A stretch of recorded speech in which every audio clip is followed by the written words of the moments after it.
So why is facelifting not a dirty word, and why is it something that more people are talking about? Because results have never been better. As surgeons, we've gotten better. As patients, your expectations have gotten higher. And with this has been a wonderful transformation in the field of facelifting. Oftentimes when people see me for consultation, there are three things that come up. They want to know, will I look like myself afterwards? AKA, will I look natural? I want to look refreshed, but I don't want to look pulled, drawn, or like I had plastic surgery.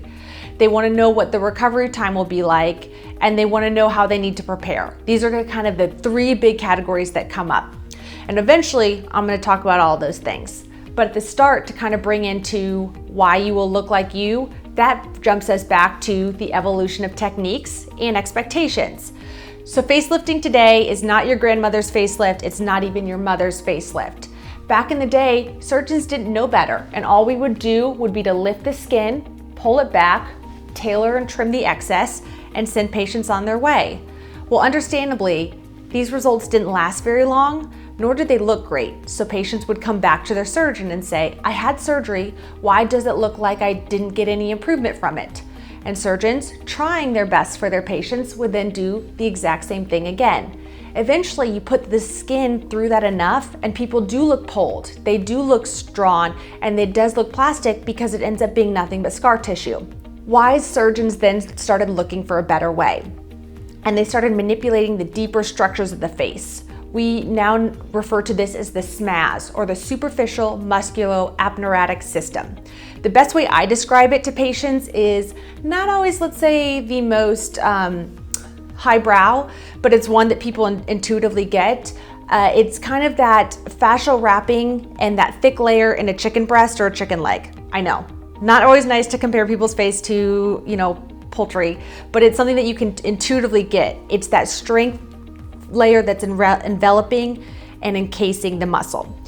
Well, it then makes sense that if you're helping to lift that, the results are going to last longer because our skin is stretchy. If it wasn't, we wouldn't be in this situation in the first place.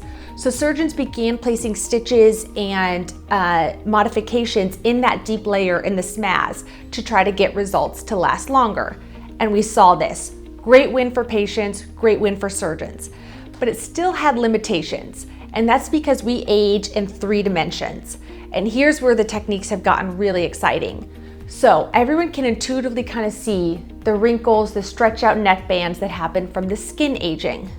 We also have volume loss. So our fat pads that used to sit in our cheeks and give us those beautiful apples of our youth, those both descend and flatten. Aging, not always attractive.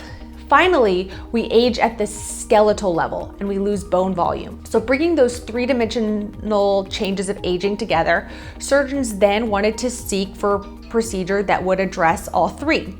And they saw the limitations that just addressing the SMAS had. What became known then was my favorite technique, which is deep plane facelifting. And there's a reason why this term has caught wildfire. Patients see the difference, surgeons see the difference, and we see the results lasting longer and looking more naturally. So in those modifications I talked about, the SMAS generally lifts and wraps these muscles of our face right here. We call these the muscles of facial expression. They're the ones that help us smile, help us show sadness and anger, and they're the ones that most of our eyes are drawn to when we look at a human. The other important thing is when you start looking at people, you'll see it's the area where we age. No one really ages out here. This tissue is pretty thick and tight and has a good support system. So even if you go look at 80-year-olds, 90-year-olds, the jowls and the wrinkles aren't necessarily over here. They're in that center of the face where we want to connect with people and where we use to judge age and attractiveness. So these techniques that worked on the SMAS, the surgeons stayed out here, but that's not the part that fell. This is when the predecessors and creators of deep plane facelifting surgeons saw an opportunity. By dissecting underneath that SMAS layer in the area that actually fell between the nose and this line over here, we're able to lift the deep structures, which includes those facial fat pads I mentioned. So now we're getting improved volume with this type of facelifting when we didn't before. We're also bringing in some physics to this in which we can exert more force and customize the direction of the pull to your face because we're in the plane, seeing the muscles themselves that we need to correct to.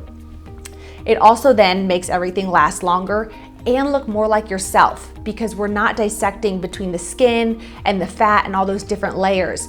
They're staying together, and that creates a plusher, softer, more natural result.